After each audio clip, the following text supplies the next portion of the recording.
Alright, brother. Look, I've been asking you for a while, what race was Jesus Christ from? Was he a white man or a black man? Doesn't and matter. Is God white or black? What color is the spirit? I don't care about Okay, that. what's the verse? What's the verse? What's the verse? 1 Timothy 6:16. 1 Timothy 6. It's so sad you have to look at your Bible, man. Seriously. Oh, it's sad that I don't have the entire Bible memorized. It's like I'm a human being. Do you have the entire Quran memorized in your head? Tell me what Surah 434 says then. Oh, the wife beating verse, right? Yeah. Well, if you actually read the tafsir, it says it's only, you can't really do that. That's the thing.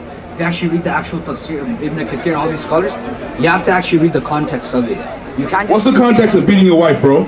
I don't. Then don't bring it up. Why is he? With the Surah No, 5. but because you said this, is what you told him. Oh, you gotta go to your phone. You don't even know the context of what he's saying, and you don't even know where that verse comes from. So for you to say, oh, you gotta go to your phone, he can say the same thing to you. Don't be a hypocrite, bro. Don't be a hypocrite. That's being a This guy's hypocrite. speaking the verses. I know, but that's being a hypocrite. That's being you're being a hypocrite. If you don't know your verse, why don't you be humble, bro? At least he's willing to go to pull out his the scripture. Why don't you pull out your scripture and defend why Muhammad says okay to beat your wife? You can't. Alright. So it says, who only hath immortality, dwelling in the light, which no man can approach, unto whom no man hath seen, nor can see, to whom be honor and power everlasting. So you want to talk about context. Did you read that whole chapter? No, look, so I just want to know, like, does this refer to the Father or the Son? That's the only thing I want to know. I have to read the whole the whole chapter in context. Because you do wait, can I? The verse right before it says it's talking about the King of Kings and Lord of Lords.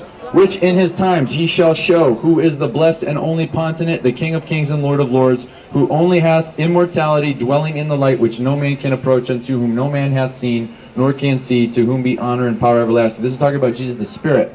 The Spirit. Okay, Yep. so when it says immortal, right? Does that immortal means not subject to death? So if Jesus died on the cross, you're contradicting the Bible because Jesus died. Well, what does it say after he died? It said his spirit went where? To the heavens, right? That's what, Okay, so that spirit never died, did it? But look. The flesh died. The flesh died. Yeah, the flesh died. The flesh died on the cross. And yet the flesh came back to life too. Wait, can you explain that again? Explain that. The flesh came back to life too. In 3 days, the flesh came out of the tomb. So why does God have to die? It says he's immortal. Wait a second.